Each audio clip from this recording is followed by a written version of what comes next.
When preparing for your Cuban holiday, you've probably already done a lot of research on the resorts you're looking to stay at. But what's the experience like at the airport you're going to arrive at? Hi, this is Jen and Ryan from Everest Travels. In today's video, we'll break down the arrival and departure experience, getting transfers to your final destination, and some important things to consider when traveling here. But before we begin, if you find this video helpful, please consider leaving a like and subscribe for more Cuba travel content. The time is finally here. You've landed in Cayo Coco. And after you give your pilot a round of applause, you'll disembark your flight by walking down a set of stairs to the outside before making a quick trek towards the airport. Which brings us to our first don't. Don't forget to plan your outfit for the weather. If you're leaving a cold climate, you may board your flight in sweater and pants, but you'll want to wear something else when you leave the plane. As you know, it can get hot down there, and even the short walk from the plane to the airport can leave you sweating, especially if you're still wearing those winter clothes. We usually wear zip-off sweaters with light pants for arrival. The inside of the airport does have air conditioning, but it can still be quite hot. Plus, while we're waiting in line, we lost power a couple of times, slowing the process down and making us all wait in the heat just a little bit longer. Once you do go inside the airport, you'll enter a lineup before being sorted into the next queue for passport control, which brings us to our next don't.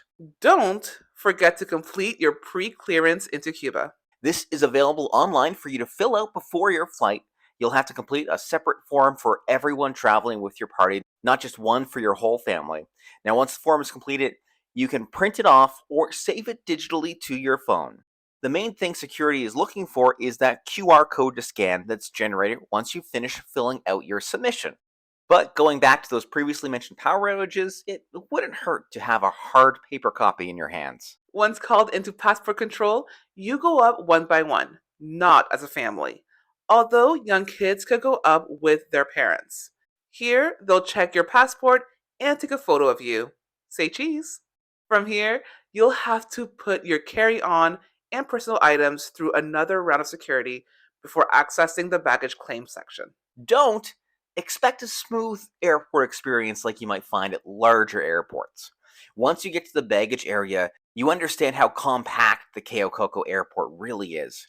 2 flights arrived at the same time as us, and this area got crowded so quickly. They do have a couple areas of automated luggage carousels, but they weren't really used when we were there. Instead, when the bags first popped out of the carousel, a worker grabbed it off and started compiling everything in the middle of the room, creating confusion and a logjam of people waiting to get close to see if their luggage had been pulled yet. It was a bit chaotic, because once you get to the front and you waited for your bag, people behind you really couldn't see. It was hot. Everybody was feeling a little bit sweaty and aggravated, but it wasn't the end of the world. We got through it. Our bags came out. And this may not always be the case.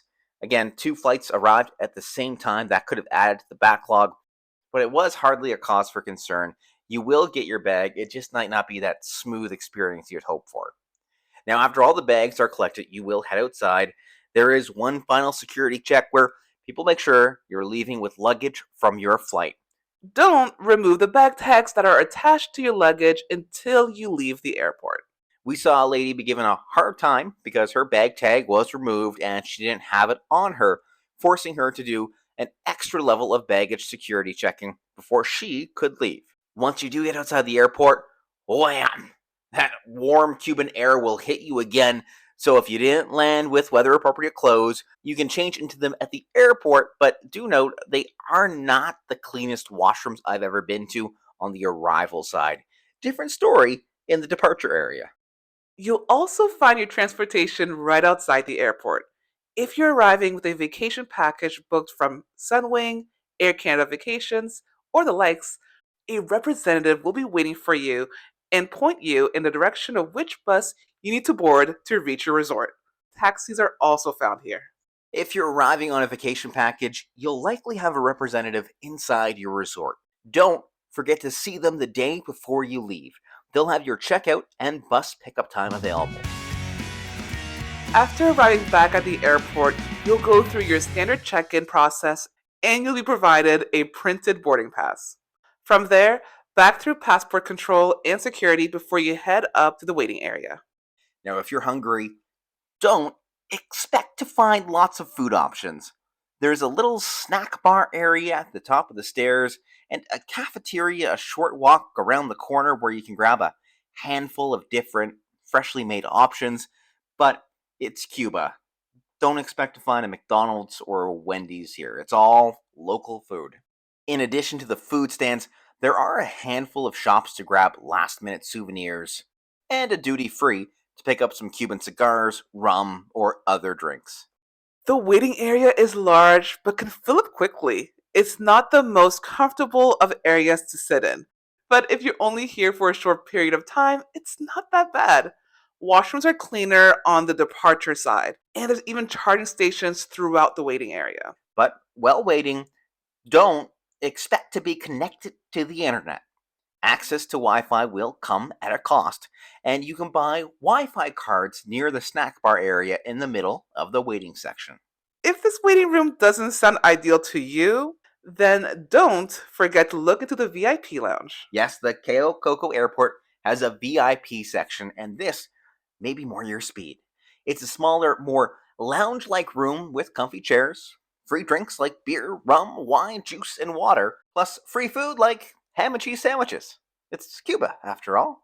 On top of that, you'll also get access to a limited amount of Wi Fi during your VIP stay.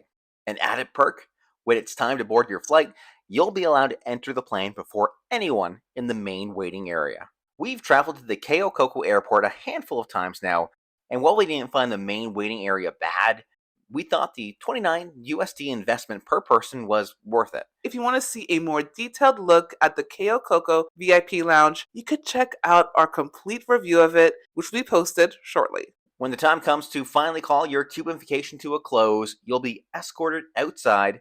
Keep your boarding pass handy here as they'll check it multiple times before you go out, before you go on the plane, and sometimes when you actually get on the plane. And that's what you can expect at the Cayo Coco Airport in Cuba. It's a small but organized experience, if not just a little bit chaotic, especially in the arrival section. With all that being said, they do move you through the process quickly, and despite some of the issues that we did describe, the rest of the experience, both in the VIP and regular waiting areas, has been pleasant whenever we visit.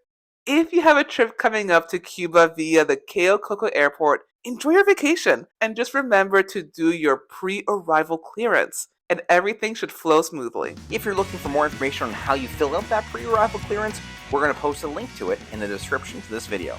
And if you enjoyed the video, please leave a like and consider subscribing for more Cuba travel videos, including resort reviews.